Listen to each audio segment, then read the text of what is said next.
Bonjour et bienvenue au Forum des projets urbains Grand Ouest. Je suis avec Sylvain Breton et Benoît Guillet du groupe Cartus. Bonjour. Vous présentiez ce matin le projet de l'îlot Bergeron. Est-ce que vous pouvez nous en présenter les caractéristiques? Oui, donc bonjour. Le projet de l'îlot Bergeron, c'est un projet de 12 000 m² de plancher, un projet mixte qui comprend du commerce, un rez-de-chaussée, 45 logements, dont 35% de logements sociaux, et puis un peu plus de 7 000 m² de bureaux pour un preneur unique qui est le siège régional de Doctolib, qui va installer 750 collaborateurs sur ce site et complète la programmation des locaux pour des industries culturelles et créatives des ICC. D'accord. Benoît, vous voulez compléter? Et 3 commerces en rez-de-chaussée qui participent à l'aménagement en rez-de-chaussée. Très bien.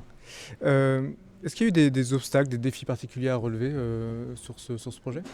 Alors c'est un projet important pour Quartus puisqu'il est situé vraiment au cœur du quartier de la création de Nantes, donc sur le site des Halles Alstom. Donc il y avait un locataire en place qui est parti au mois de juillet 2021. Nous avons mené ensuite un concours d'architectes avec la ville et puis déposé derrière des autorisations d'urbanisme assez rapidement pour avoir aujourd'hui le projet en phase chantier. Donc les particularités qu'on a eues, c'est surtout une phase lourde de déconstruction, de diagnostic du site, qui a plutôt suivi Benoît sur ce point.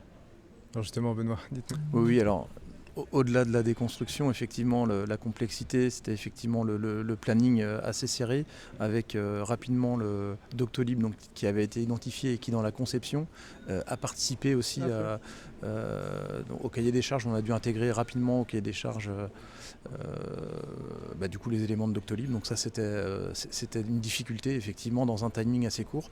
Et effectivement, après, pour la déconstruction, on a travaillé donc le réemploi sur les Halles Bergeron. On a travaillé avec les acteurs du réemploi sur le secteur nantais. Donc par exemple le groupe Brillant est rapidement revenu vers nous pour réutiliser toute la structure basse métallique des halles dans l'objectif et l'optique de faire un chantier test et de créer un atelier de 120 mètres carrés en réutilisant cette structure métallique basse. Donc on a pu redonner vie à cette structure métallique assez historique sur l'île de Nantes. Puis ça permet de créer tout un écosystème derrière du réemploi sur le territoire nantais, j'imagine? Oui, c'est un des mots qui caractérise bien le projet de l'îlot Bergeron. Rien ne se perd, tout se transforme. Ouais. Donc au-delà de la déconstruction de la halle, il y a également une fosse existante qui a été utilisée par Alstom, qui est réutilisée dans l'opération en cuve de stockage des eaux de pluie pour l'opération. Ok. On a parlé de réemploi, urbanisme transitoire, recyclage urbain, mixité d'usage. C'est emblématique de toute la palette d'expertise de Cartus.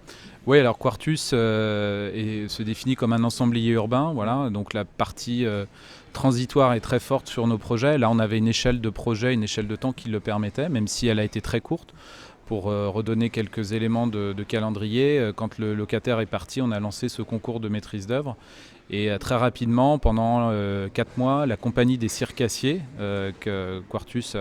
auprès de Quartus s'est rapprochée, a occupé les lieux de manière transitoire pour créer des locaux d'activité pour des artisans qui sont venus travailler dans cette méta-halle.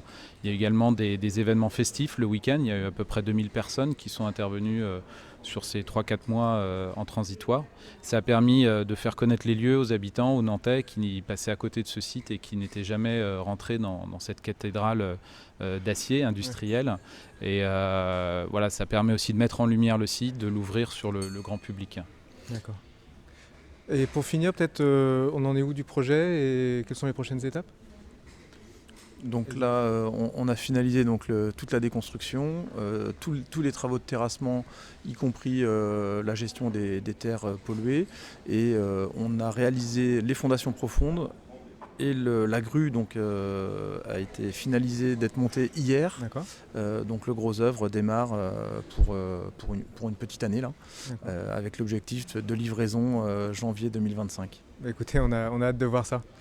On continue sur le forum des projets urbains.